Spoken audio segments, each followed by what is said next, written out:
India पर आतंकी हमला हो और कोई तरीका काम ना आए,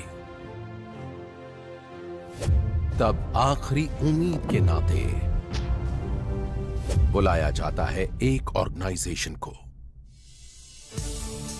क्योंकि वो जानते हैं वो ही है जो उस पर काबू पा सकते हैं, हवा में, जमीन पर या पानी में, हर जगह बचा सकते हैं। ये साख हासिल की है कीमत चुकाकर, खून और बलिदान की। ये हैं कमांडोज जो आते हैं इंडिया की अलग अलग फोर्सेस से, पुलिस से, सेंट्रल आर्म्ड पुलिस फोर्सेस से और आर्मी से।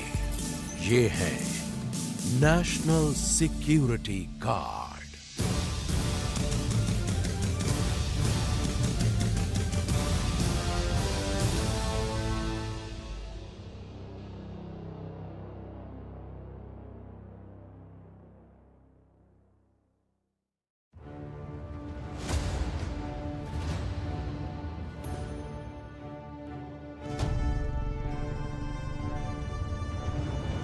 एनएसजी कैंपस से निकले हैं इंडिया के कुछ सबसे शानदार हीरोज, ब्लैक कैट कमांडोज,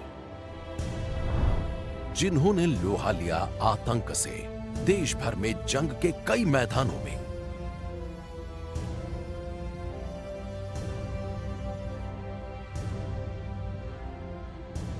इनमें से लोगों की याद में शायद सबसे अहम है 26/11 और एनएसजी के कमांडोज का उसमें दिया अपना बलिदान।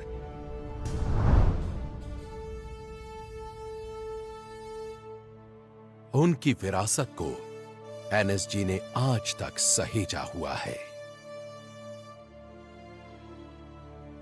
ये सोफा जिसे मुंबई के उस ताज होटल से लाया गया था जहां हुई थी 26/11 की सबसे खतरनाक जंग। नेशनल सिक्योरिटी गार्ड में नए नए आए प्रसन्नजीत तोमर खामोश खड़े हैं उस जंग की गोलियों से छलनी यादगार के सामने।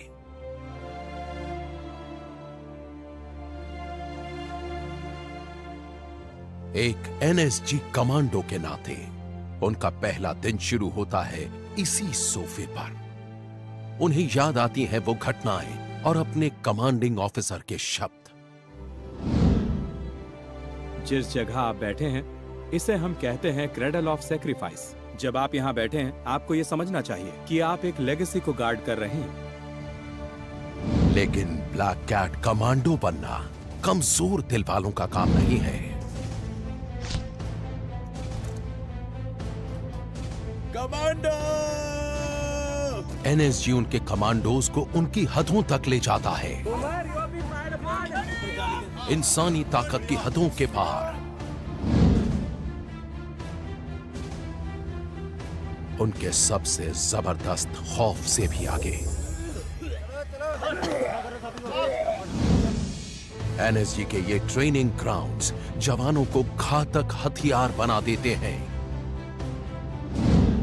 ये जगह है जहां वो सीखते हैं कैसे लड़ना है और जीतना है।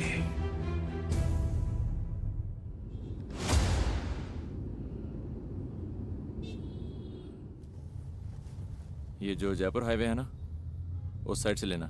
जयपुर हाईवे से वो गेट नंबर 1 है ना, वहीं आएगा। नेशनल सिक्योरिटी गार्ड साल में 3 बार नए कमांडोज के लिए ट्रायल कंडक्ट करता है। प्रसन्नजीत तोमर चुने जाने की उम्मीद से आने वाले कई जवानों में से एक हैं। मैं इस समय एनएसजी के ट्रेनिंग सेंटर को ज्वाइन करने जा रहा हूँ, जहाँ पर मेरा 3 महीने का प्रोबेशन शुरू होगा। ये तभी होगा जब वो 12 हफ्ते का कमांडो कन्वर्जन कोर्स पूरा कर लेंगे। फिर आगे 6 हफ्ते का यूनिट इंडक्शन होगा। इसके बाद वो एनएसजी की ब्लैक यूनिफॉर्म हासिल कर पाएंगे। मैं अलीगढ़ से हूँ, जहाँ मैं पला बढ़ा और पढ़ाई भी वहीं से की। पढ़ाई के लिहाज से मैं एक मैकेनिकल इंजीनियर हूँ और मैंने ये कोर्स अलीगढ़ मुस्लिम यूनिवर्सिटी से किया है। एनएसजी अपनी मैन पावर पुलिस, आर्मी और पैरामिलिट्री फोर्सेस से लेता है। इसमें आने की उम्मीद पाले लगभग सभी 800 जवान अनुभवी और मजबूत हैं। उन्हें ऐसा होना ही होगा अगर वो दुनिया के सबसे कड़े कमांडो कोर्सेज में से एक से जुड़ना चाहते हैं तो। मेडिकल सर्टिफिकेट कहाँ है? तो उधर क्यों रख रहा है? किसके साथ लगाओ ना medical certificate. Jain sir, CC के लिए रिपोर्ट करने आया हूँ। आपने एसआरटीसी में रिपोर्ट करना है। ठीक है सर। सामान अपना लगेज गाड़ी में रखना है और बस में बैठना है आपने। स्क्रीनिंग का हफ्ता बहुत खास होता है। इस दौरान लगभग आधे उम्मीदवार बाहर कर दिए जाएंगे। वो 3 महीने के कमांडो कन्वर्जन कोर्स में दाखिल तक नहीं हो पाएंगे। जल्दी आइए फटाफट। तोमर किस्मत वाले रहे। पहले ही दिन उनका अपने साथियों से मिलना हुआ। जय हिंद। कैसा संदीप? कैसा है भाई? बस बढ़िया। जैन सर, मैं हूँ मेजर तोमर। बढ़िया सर। क्या हाल है भाई? हाय, मैं हूँ मेजर तोमर।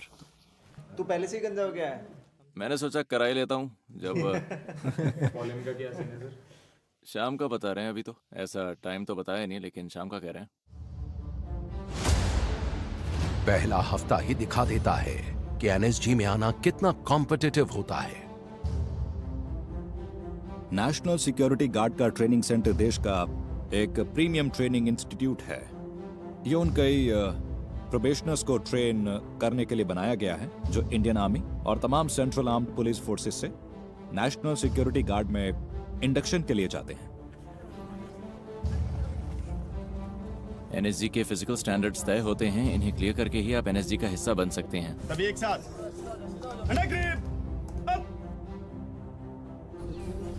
मैं सच कहूं तो मुझे पता नहीं था कि मैं ये कर पाऊंगा, लेकिन मैंने कर दिखाया। फिजिकल टेस्ट्स के साथ ही हथियार चलाने में भी माहिर होना जरूरी है। स्क्रीनिंग टेस्ट में मुझे इंसास दी गई और 25 मीटर दूर से इसे चलाया। स्क्रीनिंग टेस्ट में मैंने 3 सेंटीमीटर का ग्रुप बनाया था। तोमर ने अच्छे ग्रेड पाए। कोर्स से पहले एक फिल्ट्रेशन या एक स्क्रीनिंग टेस्ट लिया जाता है यहाँ पर, और बहुत से कमांडोज जो इसे ही पास नहीं कर पाते इस स्क्रीनिंग टेस्ट को, अफसोस हमें उन्हें वापस भेजना पड़ता है। एनएसजी वो फोर्स है जो खास तौर पर आतंकवाद का मुकाबला करती है, हर तरीका इस्तेमाल करते हुए। नेशनल सिक्योरिटी गार्ड हेडक्वार्टर्स में सबसे सीनियर ऑफिसर होते हैं डायरेक्टर जनरल। एनएसजी इंडिया की एक premier urban anti terror force है, इसलिए हमें ऐसे ऑपरेशंस के लिए बुलाया जाता है जो बहुत ही क्रिटिकल होते हैं। एक एंटी टेरर फोर्स के नाते एनएसजी का मुख्य काम है आतंक से निपटना, हर तरह के आतंक से। इसलिए आमतौर पर हमें फोर्स की आखिरी उम्मीद के तौर पर बुलाया जाता है, और हम एक फेडरल कंटिजेंसी फोर्स कहे जाते हैं। इसलिए हमसे ऐसे ऑपरेशंस की उम्मीद होती है जो बहुत ही ज्यादा सीरियस होते हैं, जिनसे देश की सुरक्षा को गंभीर खतरा हो सकता है। मानेसर में एनएसजी कैंपस करीब 1600 एकड़ में फैला हुआ है। इसके बहुत सारे ट्रेनिंग ग्राउंड्स में आतंक का मुकाबला करने की तरकीबें सिखाई जाती हैं, उन्हें पक्का किया जाता है। नई सोच के ये कमांडोज उन ज्यादातर इक्विपमेंट्स के बिना ट्रेनिंग लेते हैं जो दूसरे कमांडोज इस्तेमाल करते हैं। जिन बिल्डिंग्स में दाखिल होने का कोई सीधा तरीका न बचे तो ये पार्कर तकनीक काम में लाते हैं। एनएसजी सिर्फ यहाँ मानेसर में ही बेस्ड नहीं है, इसके रीजनल हब्स पूरे देश में हैं। इंडिया में कहीं भी किसी भी अनहोनी से फौरन निपटा जा सकता है। नेशनल सिक्योरिटी गार्ड अलग अलग जगह होते हुए भी एक चुस्त दुरुस्त फोर्स है।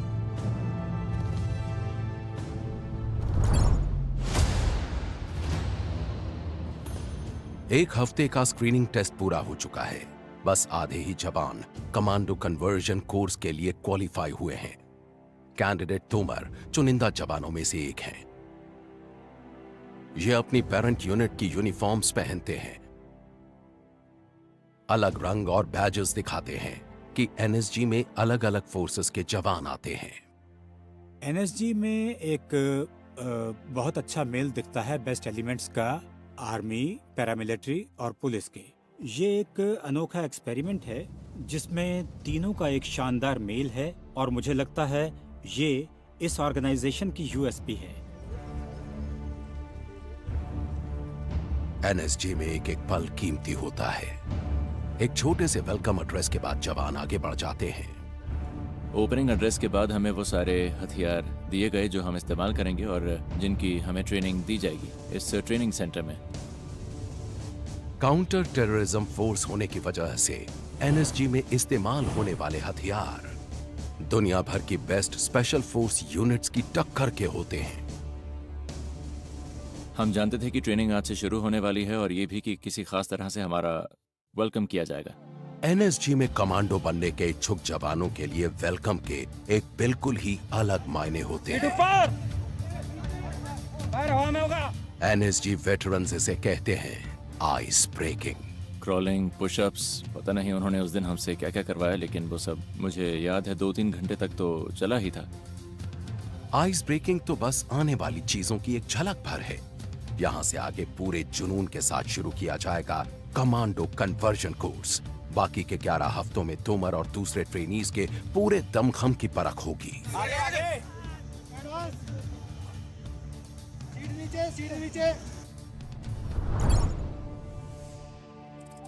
एनएसजी को 3 मेन पिलर्स में बांटा गया है। काउंटर टेरर फोर्स में वो यूनिट हैं जो कैसे भी हालात में आतंकवाद से निपटती हैं। इनमें होते हैं काउंटर हाईजैक और होस्टेज रेस्क्यू मिशंस, जमीन, समुद्र या आसमान में।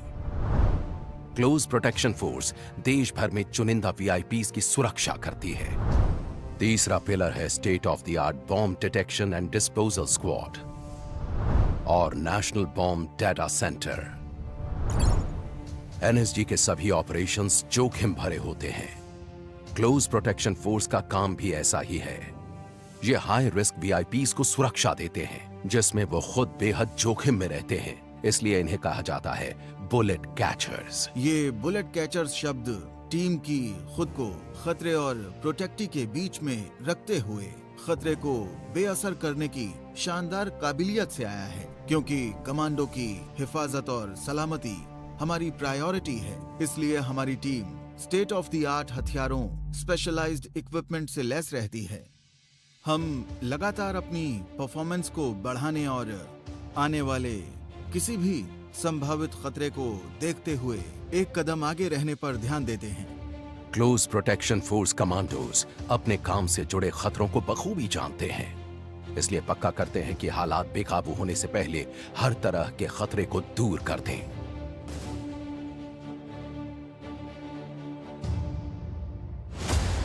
ये जवान 12 हफ्ते का कड़ा कमांडो कन्वर्जन कोर्स झेल चुके हैं और अब एनएसजी के अलग अलग विभागों में इंडक्शन के लिए तैयार हैं। तोमर को प्रीमियर काउंटर टेरर यूनिट्स में से एक मिली है। इस यूनिट को 3 अशोक चक्र मिल चुके हैं। ये पीस टाइम का सबसे बड़ा गैलेंट्री अवार्ड होता है, इसलिए मैंने इसे चुना और किस्मत से ये मुझे मिल भी गया। आप लोगों का स्वागत करता हूँ। आप लोग यहाँ पर ओरिएंटेशन ट्रेनिंग के लिए आए हैं। काउंटर टेररिज्म यूनिट ट्रेनिंग के आने वाले 6 हफ्ते गुजरे 3 हफ्तों को बाएं हाथ का खेल जैसा साबित कर देंगे। अभी आप एक स्पेशलिस्ट यूनिट में आ रहे हैं। इस देश का इलीट काउंटर टेरर यूनिट है। हमारा इतिहास खून से लिखा हुआ है और आज इस ट्रेनिंग करने के बाद जब आप ब्लैक इन होंगे तो आप उस विरासत, उस लेगेसी के कस्टडियन होंगे। इसके लिए आप लोगों से एक्सपेक्टेशन है कि आप यहाँ पर आपके दाएं बैठे हुए उस्ताद जो सिखाएंगे उसको बहुत लगन से, बहुत मेहनत से सीखेंगे।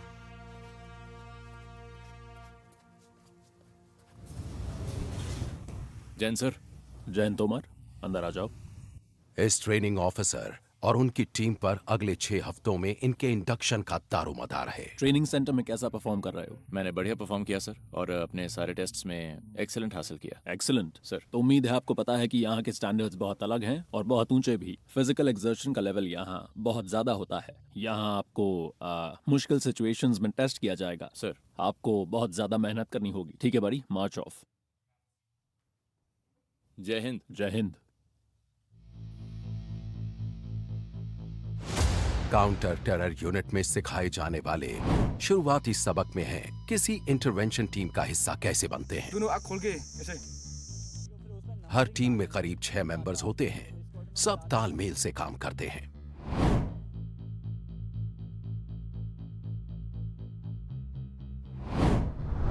किसी भी काउंटर टेरर फोर्स का पहला बिल्डिंग ब्लॉक होती है एक इंटरवेंशन टीम। हर मेंबर किसी खास हुनर में माहिर होता है। बाकी हुनर के साथ ही इनमें हैं डिमोलिशंस, कम्युनिकेशंस, मेडिसिन, स्नाइपर, मार्क्समैनशिप के हुनर। आमतौर पर इनकी मदद के लिए एनएसजी K9 स्क्वाड से एक डॉग और हैंडलर भी साथ रहता है। हर टीम मेंबर बैटल में 20 केजी से ज्यादा भारी किट और प्रोटेक्टिव गियर लेकर चलता है।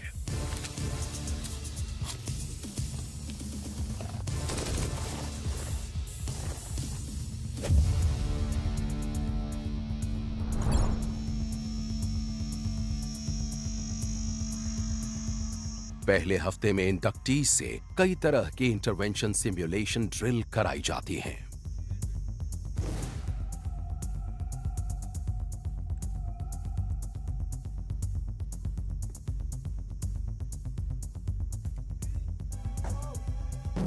उनके ट्रेनिंग ऑफिसर उनकी हर हरकत पर बारीक नजर रखते हैं। हर मोड़ पर नए सरप्राइजेस पेश किए जाते हैं। एक नई चुनौती है टीयर गैस कैन।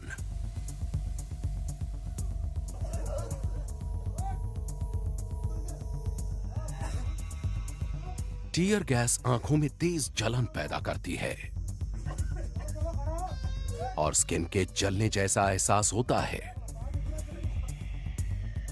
इन सब लोगों ने बहुत अच्छा किया, सच मानिए। इनमें से अभी तक कोई भागा नहीं। मैं कहूंगा कि इस पूरे ग्रुप में ही बहुत जोश भरा है। उसी दोपहर आगे उनके ट्रेनिंग ऑफिसर ने तोमर के लिए एक टीयर गैस कैन खोला। तोमर ने पहली बार वैसा कोई हथियार थामा था, लेकिन यह आखिरी बार नहीं होने वाला था। एनएसजी ट्रेनिंग पूरी मशक्कत मांगती है और ऐसा सिर्फ 2 पैरों वाले कमांडोज के लिए नहीं है।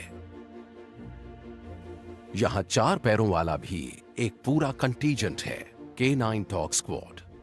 एनएसजी सोल्जर्स को ब्लैक कैट कमांडोज कहते हैं। यहां ब्लैक कैट्स और डॉग्स की पार्टनरशिप होती है। K9 कमांडो गूगल को लगता है कि वो 2 पैरों पर चलने वाले अपने हैंडलर जितना ही माहिर है। गूगल एक हाईली ट्रेन्ड स्निफर डॉग है। इसका काम है एयरक्राफ्ट के ओवरहेड लगेज रैक में विस्फोटकों का पता लगाना।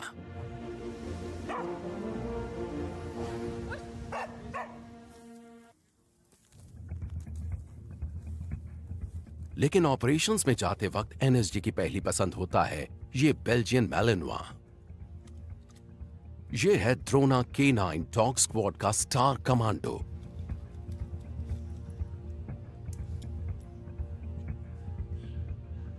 एक्शन में ड्रोना पहला कमांडो होता है।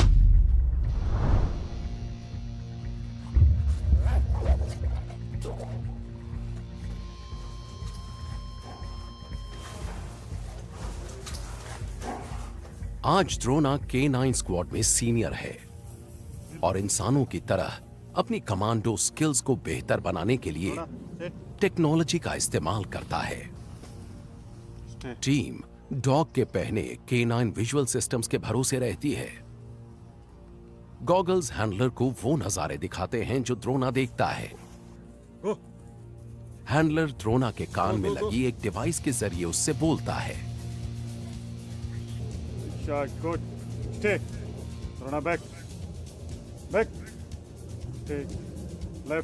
इस दूसरी एक्सरसाइज में ड्रोना अपने हैंडलर की नजरों से दूर जाएगा, करीब 1 किलोमीटर दूर मौजूद एक टारगेट को दबोचने के लिए। ड्रोना फुल पैकेज है एनएसजी के सबसे शानदार हथियारों के बीच।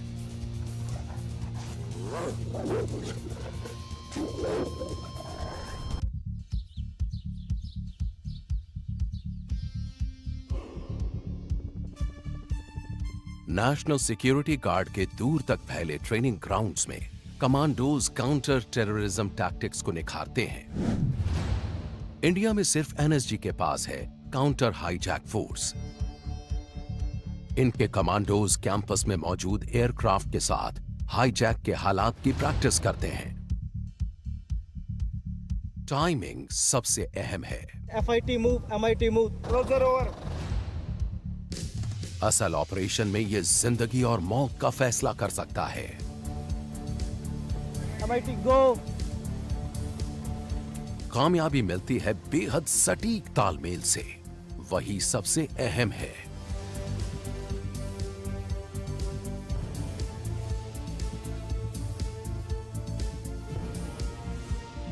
एयरलाइन हाईजैकिंग के साथ ही आसमान से कई और खतरे भी आ सकते हैं। ड्रोन्स हवाई सफर में अड़चन डाल सकते हैं।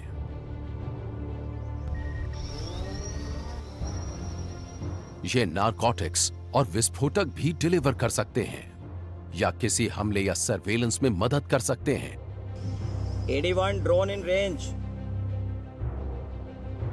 81 एंगेज। ऐसी हरकतों से निपटने के लिए एनएसजी के पास कमांडोज और इक्विपमेंट दोनों हैं। ड्रोन किलर वेपन सिस्टम गोलियां नहीं दागता, बल्कि ये इनविजिबल रेडियो वेव्स छोड़ता है। ये कई तरह के अनमैन्ड एरियल व्हीकल्स को बेअसर कर देता है।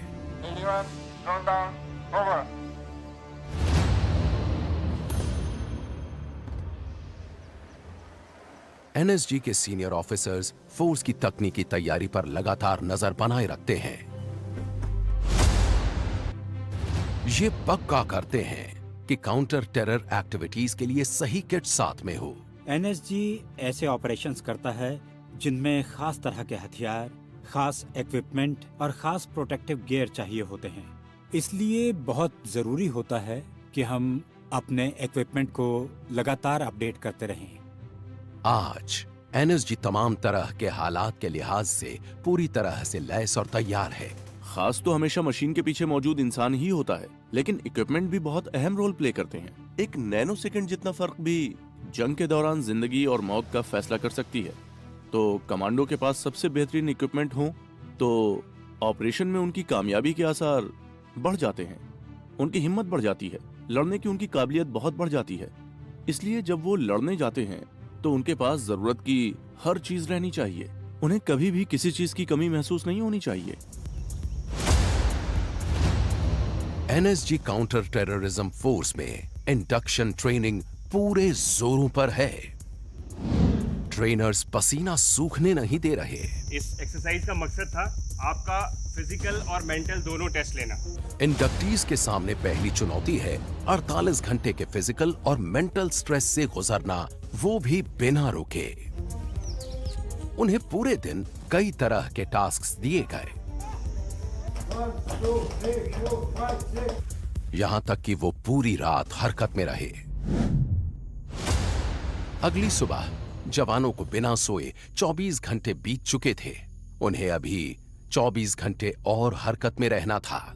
थके होने के बावजूद मेरे अंदर हमारे अगले टास्क को लेकर जोश था, स्नाइपर राइफल फायर करना। लेकिन हमारे ट्रेनर्स को हमें तनाव में रखना था, इसलिए हमारे फायर करने से पहले उन्होंने हमसे 30 नकल पुशअप्स कराए। खड़े हो जाइए। मैं जिंदगी में पहली बार एक स्नाइपर राइफल चलाने वाला था। रिटेन लाइन पोजीशन, मैं चाहता था निशाना ठीक लगे। टेल भर। लेकिन पुशअप्स के बाद मेरी सांस अब भी फूली हुई थी। हाथ थोड़ा भी हिला तो निशाना नहीं लगेगा और टारगेट्स काफी दूर होते हैं। यहां पर हमारा टारगेट था 400 मीटर की दूरी पर।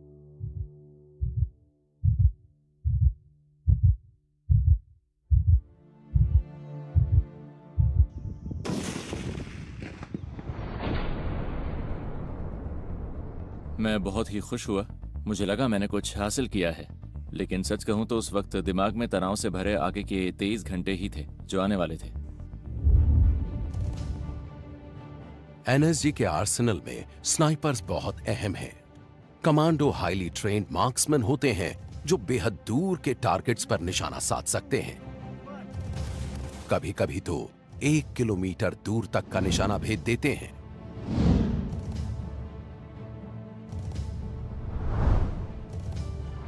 एनएसजी में state of the art shooting ranges commandos को अचूक निशानेबाज बना देती हैं।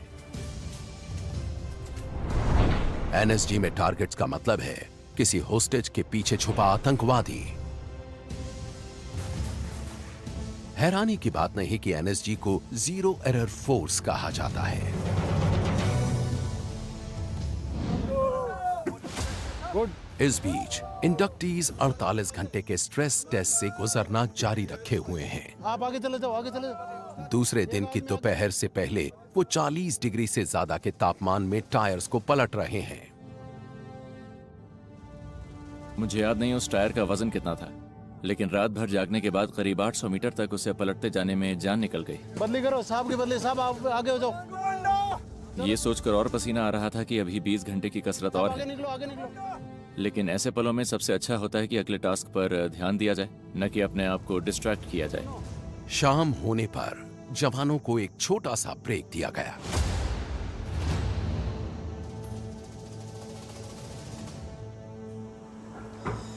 ट्रेनिंग के दौरान बॉडी को फिट रखना जरूरी है, और मुझे लगता है आपको पैरों का भी ध्यान रखना होगा, क्योंकि होता यह है कि 90% वक्त तो हम शूज़ पहनकर ही ट्रेनिंग करते हैं, तो अंदर जाने वाला पसीना और धूल पैरों में कोई दिक्कत पैदा कर सकती है। इसलिए जब भी मौका मिलता है मैं शूज़ उतार कर सॉक्स बदलता हूँ और पैर धो लेता हूँ।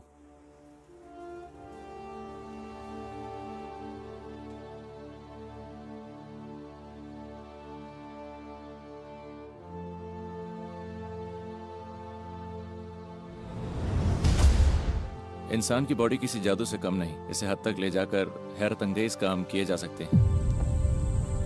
दूसरी रात तक हम बहुत थक चुके थे, लेकिन तब भी सब पूरी कोशिश कर रहे थे।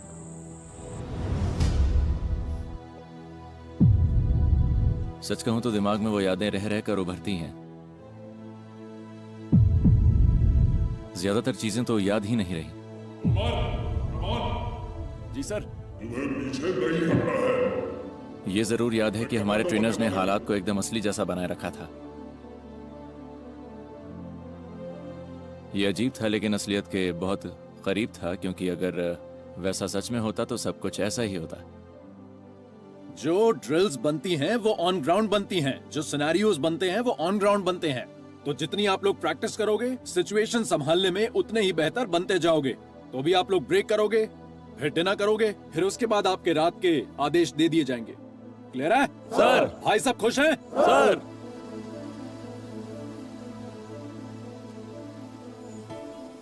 अगर आप ऐसे हालात में होते हैं तो ऐसे ख्याल आपको दिमाग में आ ही जाते हैं। आपका ब्रेकिंग पॉइंट क्या है? लिमिट कितनी है? हार मान गए? मुझे लगता है एक कमांडो बनने के लिए जरूरी है कि इन ख्यालों को दूर रखा जाए, ताकि आप एक फाइटर बन सकें। अब हम इन्हें उस फेज से गुजारेंगे जिसे कहते हैं स्ट्रेस आवर्स। मेन मकसद होता है इनको सोने ना देना। इनको जो भी थोड़ा बहुत वक्त मिलता है उसमें ये अपना डिनर कर सकते हैं, थोड़ा सुस्ता सकते हैं। इस टाइम में वो चाहें तो आराम कर सकते हैं या 5-10 मिनट की नींद ले सकते हैं।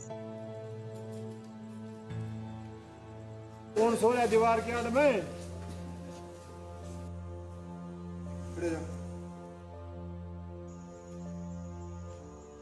ऐसे पलों में मुझे अपनी फैमिली की याद आती है। मेरी बहन, उसका पहला बच्चा हुआ है जिसे मैंने अभी तक नहीं देखा, और मेरी बाइक की बहुत याद आती है। काश मेरी बाइक यहाँ होती और हमारे पास थोड़ा फ्री टाइम होता जिससे मैं बाइक राइड के लिए जा पाता। थोड़ा सा मजा तो हो ही जाता हमारे लिए। बाइक को मिस करता हूँ मैं। भोर में 3 बजे से एक्सरसाइजेस फिर से शुरू हो जाती हैं। आज सीपीटी पास हो जाएंगे सारे? अगर आज सीपीटी पास हो गए तो आज ब्रेक। 47 घंटे का स्ट्रेस पार हुआ। 1 घंटा और बचा है। फिजिकल ट्रेनिंग का पूरा 1 घंटा। किसी तरह बॉडी में बची ताकत से काम चलाते हैं। घुटने टेकने की नहीं सोचते, बस टास्क पूरा करने की सोचते हैं।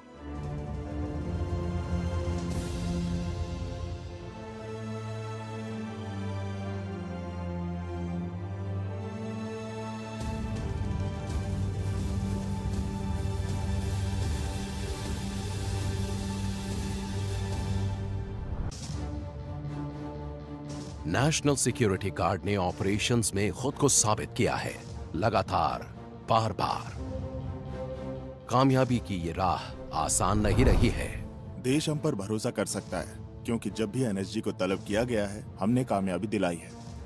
और जरूरत पड़ने पर एनएसजी फुर्ती से मौके पर पहुंचकर पूरी ताकत से सर्जिकल पंच लगाएगी। एनएसजी का पूरा ओरिएंटेशन हर वक्त तैयार रहने को लेकर होता है। इस वक्त भी इस देश में ऐसी 8 टीमें हैं जो 30 मिनट से कम वक्त में हरकत में आ सकती हैं। इसलिए एनएसजी का विजन है वर्ल्ड क्लास होना, क्योंकि एक जीरो एरर फोर्स कभी चूकती नहीं है।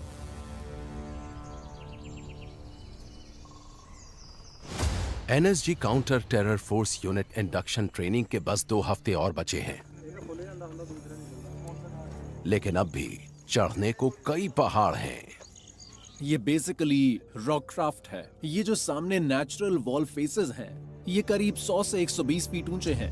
तो ये जवानों को एक नेचुरल फील देता है इस रॉक क्राफ्ट पर प्रैक्टिस करने की।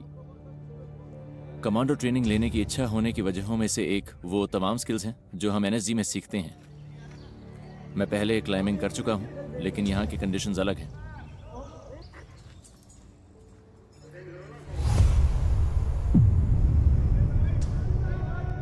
दोपहर से पहले पारा 40 पर पहुंच चुका था।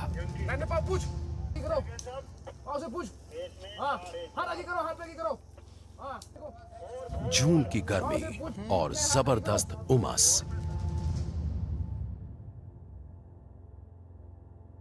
गरम करो इनको, इन सब की आवाजें निकल रही हैं, गरम करो इनको। 31, 32, 33।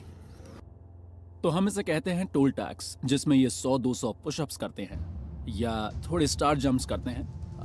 मोटिव होता है टास्क से पहले इनको थकाना। हम देखते हैं कि बॉडी के थकने के बाद वो टास्क को किस खूबी के साथ पूरा करते हैं, और इसीलिए हम उनसे इतनी मेहनत करवाते हैं। Major Prashant Singh Tomar, ready for traversing sir. वो टोल टैक्स का टास्क मुश्किल था।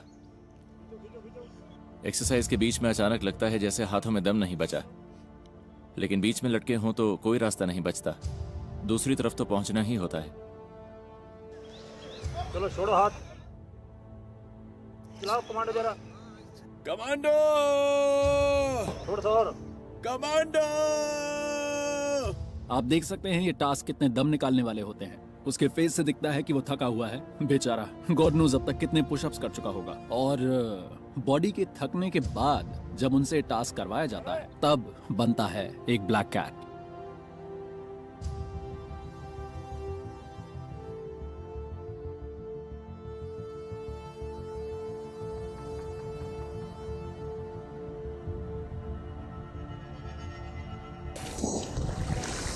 तोमर, मजा नहीं आया दोस्त।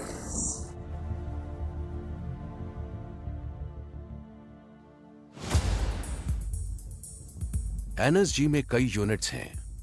इनमें बॉम्ब स्क्वाड एक खास यूनिट है। इस पर देश में बम विस्फोट की तमाम घटनाओं की मॉनिटरिंग, रिकॉर्डिंग और जांच की जिम्मेदारी होती है। बॉम्ब स्क्वाड कमांडोज का काम मुश्किल होता है। हालांकि वो प्रोटेक्टिव सूट पहनते हैं, पर किसी विस्फोटक के पास जाना कोई आसान बात नहीं है। उन्हें विस्फोटक को खुद उठाकर कंटेनमेंट चैम्बर में रखना होता है।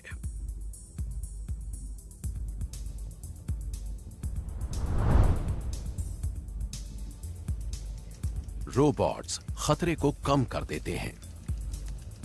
रिमोट ऑपरेटर्स इन व्हीकल्स को 1 किलोमीटर दूर तक ले जा सकते हैं। सीधा जाना, राइट मोड़ते ही दरवाजे, पहले दरवाजे के अंदर आईडी है।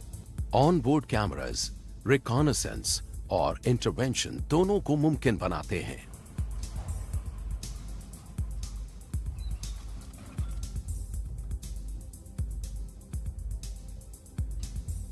व्हीकल भले ही छोटा है, लेकिन इसमें ताकत जबरदस्त है। फायर।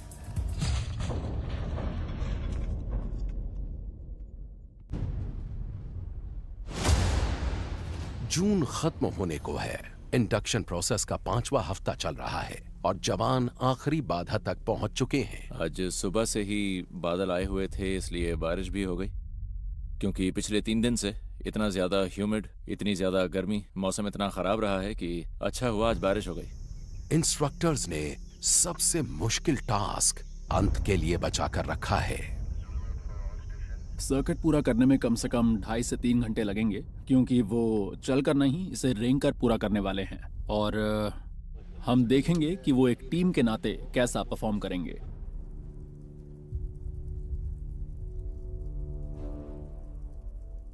एनएसजी में आने वाले ट्रेनी से हमें उम्मीद होती है बहुत ऊंचे दर्जे की फिजिकल फिटनेस की और बहुत ऊंचे दर्जे के फायरिंग स्किल्स की।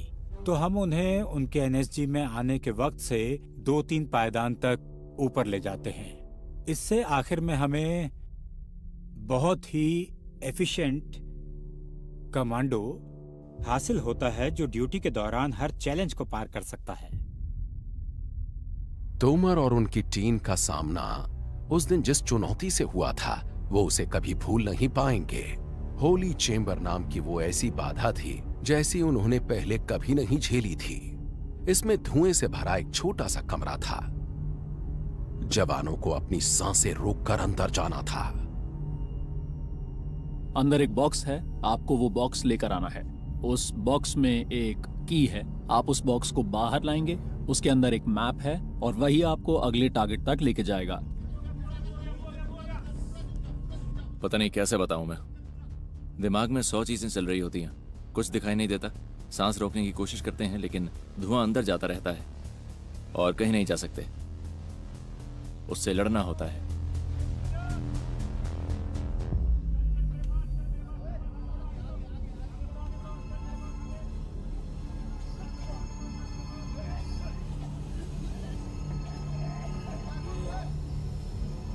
चैम्बर में घुसे कोई चमक नहीं रहा था। मतलब जैसे अंदर गए तो घुटन होती थी, सांस नहीं आता था, जान निकल रही थी गले से नीचे। मतलब इधर बिल्कुल ब्लॉक हो गया, सांस गया नहीं। मैं धरती को मतलब जमीन को पीट रहा था, नखूनों से जमीन को पाट रहा था मैं। बॉक्स को ढूंढ कर लाने की टीम की पहली कोशिश बेकार गई, जिसका एक ही मतलब था, दोबारा कोशिश करो। ये कुछ नहीं, बस केओस है और उसी केओस में आपको अपना दिमाग शांत रखना होता है।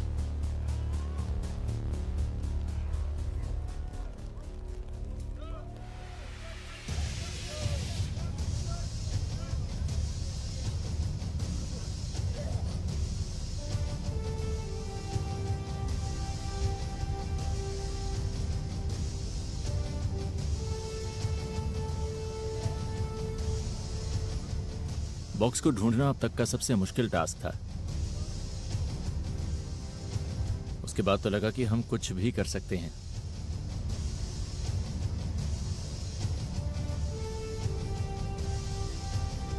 हम 6 लोगों का कोई मुकाबला नहीं था।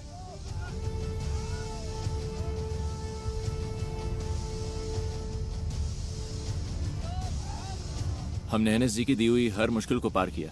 अब हमें कोई नहीं रोक सकता था।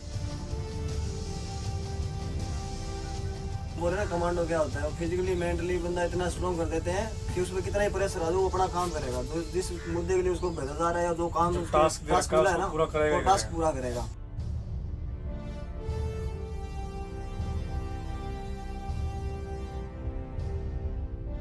मेरे लिए बहुत ही फख्र की बात है, क्योंकि मैंने इनको पुश किया है इनकी हदों से पार और ये जानने की कोशिश की कि ये कितना आगे जा सकते हैं।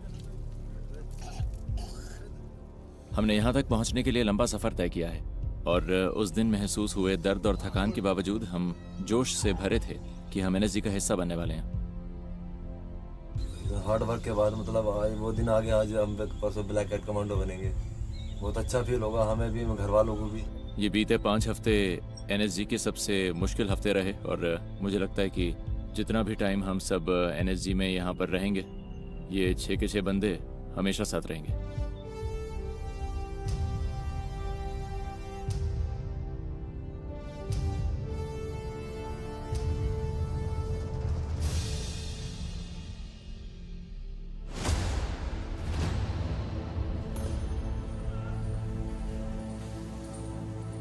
इंडक्शन पीरियड पूरा हुआ।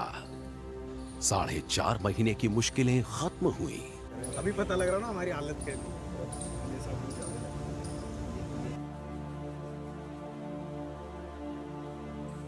ये ब्लैकनिंग सेरेमनी की सुबह है।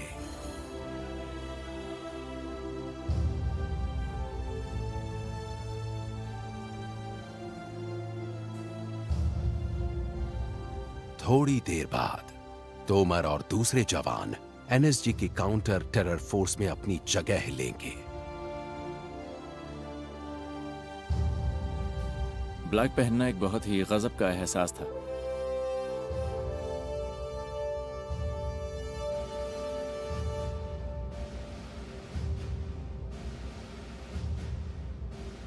ये कहना गलत होगा कि मुझे यकीन था कि मैं एक एनएसजी कमांडो बन जाऊंगा, लेकिन मैंने कर दिखाया।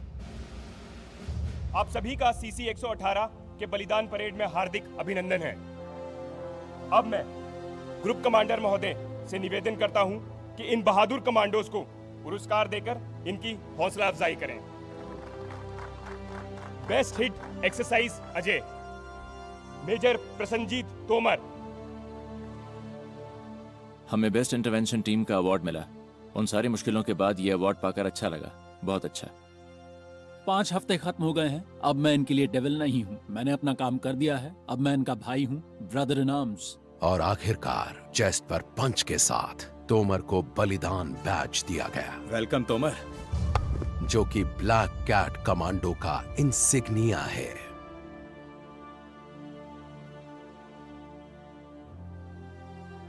सेरेमनी के बाद हमें पहली बार ऑफिसर्स मेस में ले जाया गया।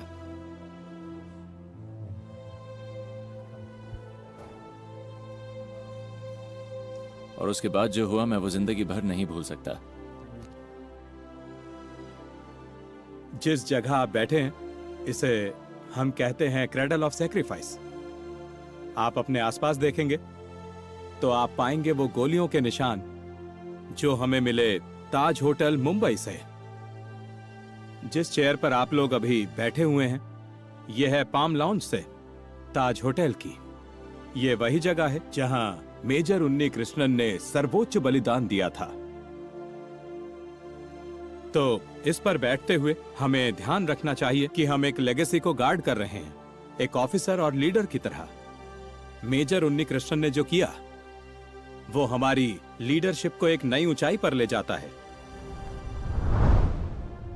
अपने सपने को सच बनाकर एनएसजी कमांडोज बनने वाले जवानों के लिए इंडक्शन तो बस पहला कदम है। उन्हें अब उन स्टैंडर्ड्स तक पहुंचना होगा जो उनसे पहले के वीरों ने सेट किए हैं।